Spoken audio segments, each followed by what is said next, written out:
Welcome to प्राकृतिक विकृति और संस्कृति। प्राकृतिक विकृति और संस्कृति में आप सभी का बहुत बहुत स्वागत है। तो आज हम भगवान श्री विष्णु के 24 अवतारों के बारे में आपको बताएंगे। तो चलिए शुरू करते हैं। तो 24 अवतार में जो 10 अवतार मुख्य हैं, पहले उसे देख लेते हैं। तो पहला है मत्स्य अवतार, दूसरा है कूर्म, तीसरा वराह अवतार, चौथा नरसिंह, पांचवा है वामन अवतार, छठा है परशुराम अवतार, सातवां है राम अवतार, आठवां है कृष्ण अवतार और नौवां है बुद्ध अवतार और 10वां कल्कि अवतार। ये 24 अवतार में 10 मुख्य अवतार है। आप एक एक करके 24 अवतार को देखते हैं। तो 24 अवतार श्री विष्णु के, उसमें फर्स्ट है नर नारायण अवतार। सृष्टि के आरंभ में भगवान विष्णु ने धर्म की स्थापना के लिए 2 रूपों में अवतार लिया था। मत्स्य, जो उनके मस्तक पर जटा धारण किए हुए थे और हाथों में चक्र, हंस और वक्ष स्थल श्री वत्स्य के चिन्ह थे। संपूर्ण उनका जो वेशभूषा एक तपस्वी के समान था। धर्म अनुसार यही श्री विष्णु के नर नारायण का अवतार माना जाता है। दूसरा अवतार है उनका श्री सनकादिक मुनि। जब ब्रह्मा जी ने बहुत घोर तपस्या की तो उनकी तपस्या से श्री विष्णु प्रसन्न होकर उनके तपस्या का अर्थ अर्थात सन नाम से सनन, सनंदन, सनातन और सनत कुमार नाम के 4 मुनियों के रूप में अवतार लिया। ये चारों मोक्ष का मार्ग और ध्यान करने वाले नित्य विरह थे। माना जाता है यही श्री विष्णु के अवतार थे। तीसरा है वराह अवतार। धर्म ग्रंथों के अनुसार का ये तीसरा अवतार है। इससे कथा ये है कि हिरण्याक्ष नाम का एक असुर, जो कि पृथ्वी माता को समुद्र के नीचे घोर अंधकार में जाकर छिपा गया था, तभी देवताओं और ऋषि मुनियों के आग्रह करने पर श्री विष्णु उसके समुद्र के अंदर जाकर अपने दांतों से पे रखकर श्री पृथ्वी धरती माता को बाहर लेकर आए थे। और फिर हिरण्याक्ष और वराह विष्णु भगवान के बीच काफ़ी भीषण युद्ध हुआ और फिर अंत में भगवान विष्णु ने हिरण्याक्ष का वध कर दिया और अपने जो दांत होता है उसी से जल भूमाता को बाहर लेकर आए। तो ये था तीसरा अवतार श्री विष्णु के। चौथा अवतार देखा जाए तो चौथा अवतार है नारद अवतार। धर्म ग्रंथों के अनुसार देव ऋषि नारद को भी भगवान विष्णु का अवतार माना जाता है, जो कि ब्रह्मा के 7 मानस पुत्रों में से एक थे और जो कि बहुत कठिन तपस्या के पद से उन्हें प्राप्त हुआ था। लोक कल्याण के लिए वे हमेशा एक जगह से दूसरी जगह घूमते रहते हैं। श्रीमद् भागवत गीता में भी उन्हें भगवान के अवतार बताया गया है। 5वां है कपिल मुनि। भगवान विष्णु के 5वें अवतार है कपिल मुनि के रूप में लिया था। इनकी माता का नाम देवहूति और पिता करदव थे और ऐसा माना जाता है कि भीष्म पितामह के शरीर त्याग करते समय ये वेद ऋषि कपिल भी वहाँ उपस्थित थे जब भगवान ने उपस्थित किए थे। तो कपिल के क्रोध से राजा सागर के 1007 सहस्त्र पुत्र भी भस्म हो गए थे। और कपिल मुनि के धर्म ग्रंथ 12 आचार्यों के रूप में भी आते हैं भागवत धर्म के। छठा है दत्तात्रेय अवतार। धर्म ग्रंथों के माने तो एक बार माता पार्वती, माता लक्ष्मी और माता सरस्वती के अपने पतिव्रत होने पे गर्व हो गया था। तब उनके अहंकार को नष्ट करने के लिए नारद घूमते घूमते तीनों के पास गए और कहा कि जो माता अनसुईया है, जो कि अत्रि पत्नी है, उनके सतीत्व के सामने किसी का भी सतीत्व कुछ नहीं है। वो लोहे के चनों को भी पिघला सकती है। तब माता पार्वती, माता लक्ष्मी और माता सरस्वती ने ब्रह्मा, विष्णु और महेश को उनके आश्रम जाकर उनकी परीक्षा लेने के लिए कहा। तब तीनों त्रिदेव उनके यहाँ मुनि के रूप में गए और उनकी परीक्षा लिया साधु के रूप में और उनसे कहा कि हमें भिक्षा दीजिए लेकिन निर्वस्त्र होकर। तब माता अनसुईया ने अपने पति अत्रि को याद किया और फिर उनसे कहा कि 6-6 महीने के बालक बन जाए और तब उन्होंने अपने स्तनपान कराया और तीनों को झूला भी झुलाया। तब तीनों देवियों के अहंकार नष्ट हुआ और उन्होंने आकर माता अनसुईया से क्षमा मांगे। तब वापस से उन्होंने त्रिदेव को बड़ा बना दिया। तब उन्होंने वरदान दिया कि ब्रह्मा उनके गर्भ से चंद्रमा के रूप में जन्म लेंगे, शंकर ऋषि दुर्वासा और विष्णु दत्तात्रेय के रूप में। तो ये थे इनकी कहानी। सातवां अवतार है यज्ञ। यज्ञ जो थे उनके धर्म ग्रंथों के अनुसार जो स्वयं भी मनवंतर हुए, उनकी पत्नी शत्रुवा के गर्भ से आकृति का जन्म हुआ और फिर उनका विवाह रुचि प्रजापति के साथ हुआ और आकृति से ही भगवान विष्णु यज्ञ के रूप में अवतरित हुए और उनकी पत्नी दक्षिणा हुई।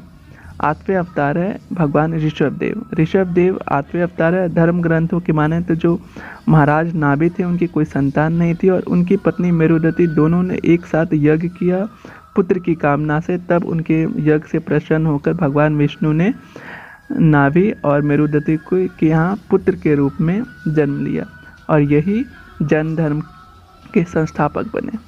नौवें अवतार है आदि राजपृथु। ऐसा माना जाता है धर्म ग्रंथों के अनुसार जो स्वयंभी मनु थे उनके जो वंश में अंग नाम के एक प्रजापति वे जिनका विवाह पुत्री सुनिधि से हुआ था और उनके यहाँ वेन नामक पुत्र हुआ जो कि भगवान को बिल्कुल नहीं मानते थे और खुद को ही भगवान के रूप में पूजा करवाने लगे। तब महर्षियों ने मंत्रों से उनका वध करवाया और तब उनकी यहाँ पर पुत्र विहीन राजा वेन के भुजाओं का मंथन किया जिसे पृथ्वी नाम का पुत्र उत्पन्न हुआ, जिनके दाहिने हाथ में चक्र और चरण में कमल को चिन्ह को देख के ऋषियों ने बताया यही श्री विष्णु के अंश के अवतार हुए। 10वां अवतार है मत्स्य अवतार। पुराणों के अनुसार सृष्टि को बचाने के लिए श्री विष्णु ने मत्स्य अवतार लिया था। इसकी कथा इस प्रकार है कि राजा सत्यव्रत एक दिन नदी में स्नान करके जलांजलि दे रहे थे। तब उनके हाथ में अचानक एक छोटी मछली आ गई। उन्होंने सोचा इसे सागर में डाल दो, तो मछली बोली कि इसे मत डालिए नहीं तो बड़ी मछलियाँ मुझे खा जाएगी। तब राजा सत्यव्रत अपने कमंडल में डालकर उसे अपने सरोवर में रख दिया था, लेकिन दिन पे दिन वो बढ़ने लगी। तब राजा ने मछली के वास्तविक स्वरूप में आने की प्रार्थना की।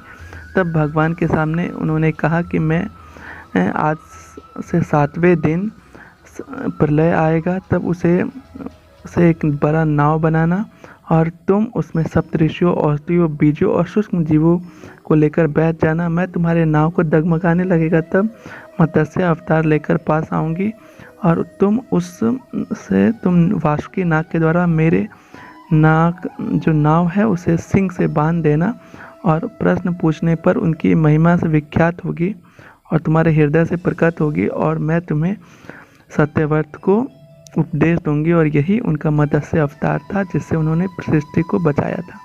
अगला है कूर्म अवतार। 11वां अवतार धर्म ग्रंथों के अनुसार कछुए के रूप में उन्होंने अवतार लिया था समुद्र मंथन की सहायता करने के लिए।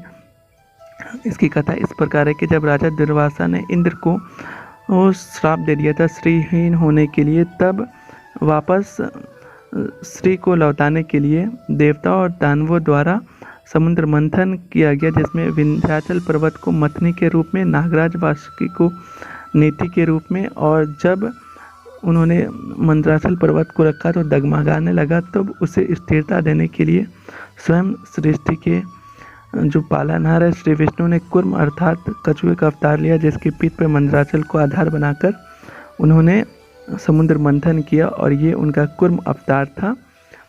तो ये इनका 11वां अवतार था। 12वां अवतार जो है वो उनका है धन्वंतरी का। जब देवता और दानवों ने मिलकर समुद्र मंथन किया तो सबसे पहले विष निकला, जिसे स्वयं शिव शंकर ने पी लिया। उसके बाद उच्च सर्वा, देवी लक्ष्मी, ऐरावत, कल्प वृक्ष, अप्सराएं और बहुत सारे अनेक रत्न निकले। अंत में भगवान धन्वंतरी अमृत कलश लेकर बाहर आए। धन्वंतरी विष्णु के अवतार माना जाते हैं, इन्हें औष्ठी के स्वामी भी कहा जाता है।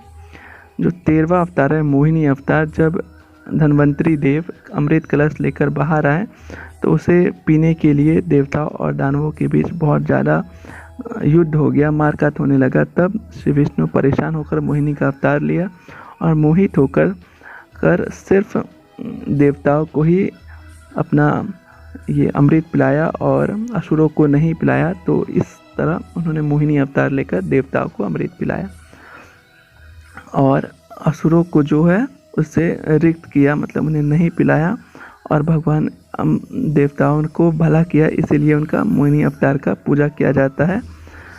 बहुत सारे नृत्य करके और बहुत अपनी ओर आकर्षित करके सिर्फ देवताओं को उन्होंने अमृत पान कराया और असुरों को इससे रिक्त किया, इसीलिए इस अवतार को पूजा जाता है। 14वां अवतार है भगवान नरसिंह का। भगवान नरसिंह ने अवतार इसलिए लिया क्योंकि हिरण्यकश्यपु जो थे जिनका वध करना था। इनकी कथा इस प्रकार है कि हिरण्यकश्यप बहुत बलवान हो गया था और खुद को भगवान समझने लगा। उसे न तो कोई मनुष्य, देवता, पशु पक्षी, न दिन में, न रात में, न धरती में, न आकाश में, न अस्त्र से, न शस्त्र से, न किसी से भी न मारने का वरदान प्राप्त था। और इसलिए उन्होंने अपने राज्य में भगवान विष्णु को किसी भी तरह की पूजा से मना कर दिया।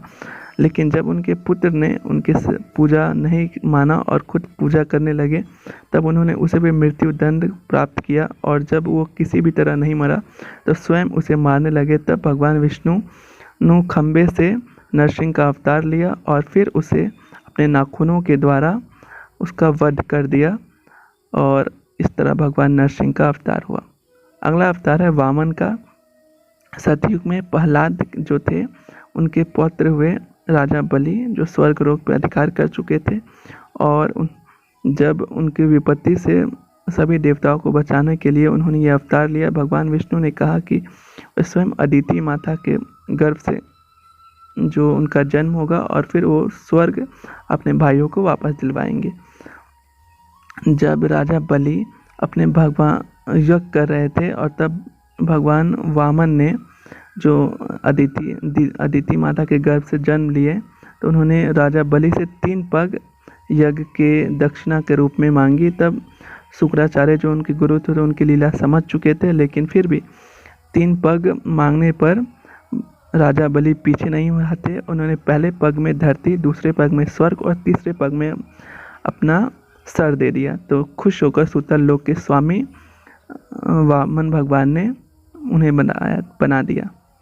अगला अवतार हैग्रीव है। इसकी कथा इस प्रकार के 2 राक्षस शक्तिशाली थे, मधु और कैटव, जिन्होंने भगवान ब्रह्मा से वेदों को हरण कर लिया था। तब उसे बचाने के लिए भगवान विष्णु ने हैग्रीव अवतार लिया और दोनों मधु कैटव का वध किया और फिर भगवान विष्णु को वापस जो उनका वेद था रिटर्न कर दिया, वापस कर दिया। अगला अवतार है श्री हरि अवतार। इसकी कथा इस प्रकार है कि त्रिकुट पर्वत पर एक शक्तिशाली गजेंद्र और अपनी हथनी के साथ रहता था। तब एक बार स्नान करने गया, तब उसे मगरमच्छ ने अपने पैरों में पकड़ लिया और अंदर खींचने लगा। दोनों के बीच 1000 साल तक युद्ध चलता रहा। अंत में गजेंद्र शीतल पड़ गया। तब उन्होंने श्री विष्णु का आवाहन किया, उनकी प्रार्थना की, तब उससे उन्होंने उसकी रक्षा की और यही उनका गजेंद्र अवतार था। और श्री विष्णु ने गजेंद्र को अपना पार्षद बना लिया। अगला अवतार है परशुराम अवतार। धर्म ग्रंथों के अनुसार इसमें 2 कथाएं प्रचलित है। पहला है कि महिष्मती नगरी में एक शक्तिशाली क्षत्रिय कीर्तिवान राजा सहस्त्रबाहु अर्जुन का शासन था और वो बहुत अभिमानी था। एक बार जब अग्निदेव ने उसे भोजन का आग्रह किया, तब सहस्त्रबाहु ने घमंड से कहा कि तुम जो चाहो वो भोजन कर लो, यह समस्त राज्य मेरा है। तब अग्निदेव ने सभी वनों को जलाना शुरू कर दिया। वन में आपव तपस्वी राजा तप कर रहे थे। उन्होंने के आश्रम जब जल गया तो उन्होंने क्रोधित में सहस्त्रबाहु को श्राप दिया कि भगवान विष्णु परशुराम के रूप में जन्म लेंगे और सिर्फ तुम्हारा ही नहीं बल्कि समस्त क्षत्रियों का सर्वनाश करेंगे। इस प्रकार भगवान विष्णु के भार्गव कुल में महर्षि जमदग्नि के 5वें पुत्र के रूप में जन्म लिया और समस्त क्षत्रियों का सर्वनाश किया। उसे अपनी जो भी उनका अस्त्र है उससे उन्होंने सभी का वध किया। ये परशुराम वही है जिन्होंने श्री गणेश का एक दंत का वध किया था।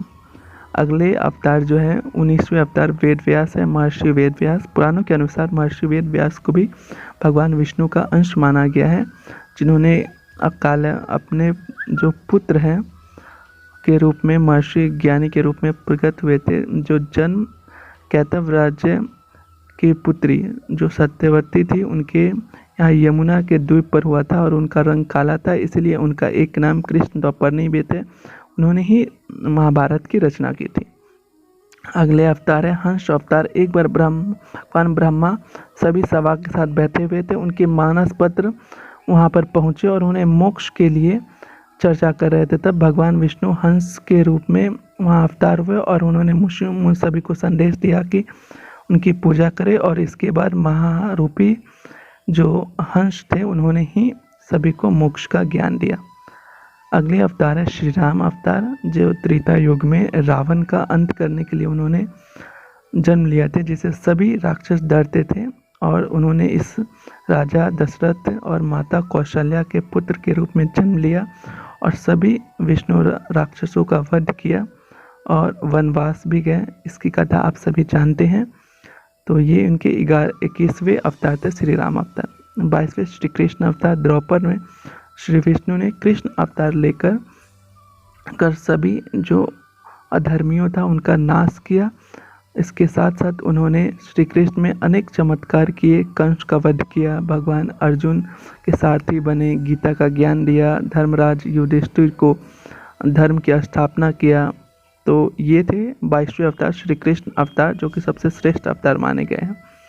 23वें अवतार है बुद्ध अवतार, जो धर्म ग्रंथों के अनुसार माना जाए तो जिस तरह उन्होंने जैन धर्म के लिए लिया था, उसी तरह बौद्ध धर्म के लिए भी उन्होंने बौद्ध अवतार लिया था, जो कि इनके पिता का नाम अजन बताया जाता है और बौद्ध अवतार है। बहुत शक्ति बढ़ गई थी और देवता भी भय से भागने लगे थे। राज्य में कई तरह के लोग बुरा करने लगे थे। तब भगवान अपने हाथ में बहुत सारा परिश्रम करते हुए वहाँ पर ज्ञान प्राप्त किया और यज्ञ, हिंसा, जीव, इन सभी कितने प्राणी भस्म हो जाते हैं। तब उन्होंने भगवान विष्णु ने बौद्ध का उपदेश देकर यज्ञ, वैदिक आचरण करना छोड़कर उनकी शक्ति कम हो गई और देवताओं पर उनसे हमला कर राज्य पुण्य प्राप्त कर लिया था। तो ये थे उनके 23वें अवतार बौद्ध अवतार। आखिरी जो है कल्कि अवतार है। धर्म ग्रंथों के अनुसार कल्कि जो है भगवान का आखिरी अवतार है और वो कलयुग में होगा, जो 64 कलाओं से युक्त होगा। और भगवान पुराणों में ऐसा माना जाता है कि मुर्शिदाबाद के जिले संभल नामक वहाँ पर विष्णु जी का तपस्या ब्राह्मण घर में जन्म होगा और ये घोड़े पे सवार उनका रहेंगे। तो ये थे 24 अवतार। आई होप आपको अच्छा लगा होगा, तो लाइक, शेयर, कमेंट, सब्सक्राइब कीजिएगा और बेल आइकन को दबाना मत भूलिएगा। इस वीडियो को अंत तक देखने के लिए आपका बहुत बहुत धन्यवाद। Thanks for watching.